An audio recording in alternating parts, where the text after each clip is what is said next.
We're going to make a stencil card of this guy right here. Let's start by picking a good photo and uploading it to Bay Stencil. When we do that, we're going to pick the picture, then we're going to crop it and maybe remove the background if you haven't already, and then add your email address.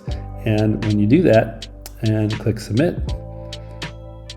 after about 2 minutes, you're going to get 9 options back. And we want to pick from those 9 options, we want to pick a 2 or 3 color separation. I like a 3 color separation because that gives me white, mid-tone, and dark, which I want. And I'm going to pick this one on the top because I think it looks the best.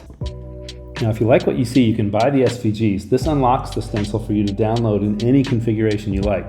You don't have to do anything special. The card SVG is always the same, and when you find it in your download, in your zip file, you're going to unpack it and rename it so you can find it more easily.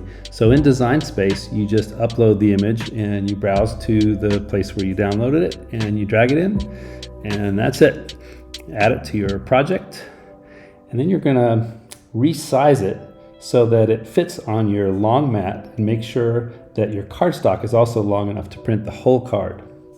Now the stencil should be cut out, which is the default, but those vertical lines are the fold lines, and we just want those to be creased. So we change those fold lines from cut to score. Select everything and click attach. That will tell Design Space that you don't want it to rearrange the cut elements, you just want it to cut it as shown. Now it's going to turn it sideways when you say make it, so then you just need to place it on the virtual mat like it is on your actual mat. I use a setting here for cutting that cuts 2 times at maximum pressure, and then I always do default pressure more just because I have better luck with that. I'm going to make sure that my scoring attachment is in clamp A, and away I go. It's going to score this thing first, and then it's going to cut it. It takes about 5 to 10 minutes to cut the whole card. And getting the card off the mat, I'm always careful not to tear the bridges because they can be a little bit delicate. The score lines are calibrated to the cardstock so that the card folds flat with room for both flaps inside. More importantly, these 2 stencils are going to line up with each other, and that can be tough to do by hand, so trust me and just fold it on the score lines. It's important to make sure that the flaps don't skew up or down when you fold, or else your stencils won't line up. When I'm doing this, I also remove some extra bridges because the extra bridges can be a little bit distracting, those white patches that are underneath the bridges when you lift up the stencil. And careful not to remove too many bridges, because if you make too many go away, then your card gets really wobbly, it doesn't stand up straight, and it also makes it warp a little bit more when it gets wet. But I like this with the bridges I've cut out, and I've got it folded right so that the edges line up. And so I'm ready to start painting.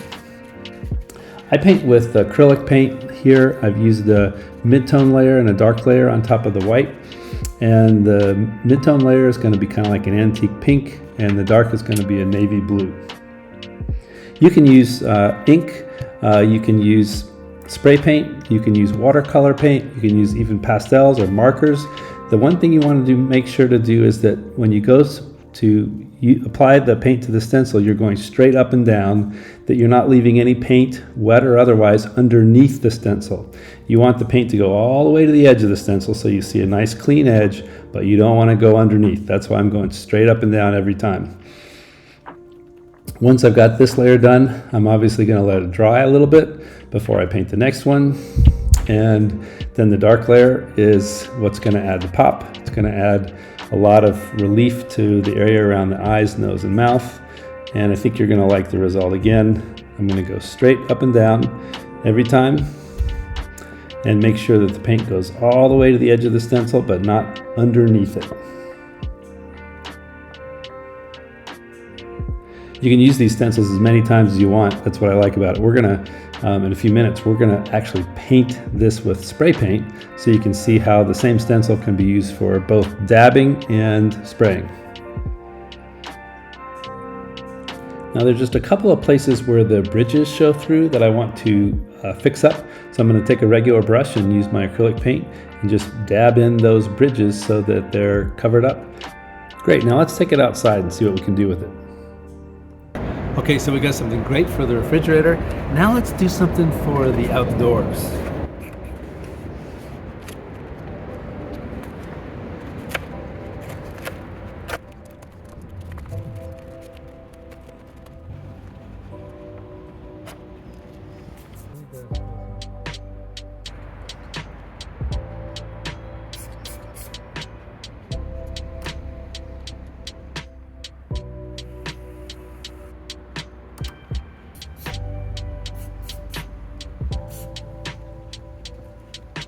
Ta-da!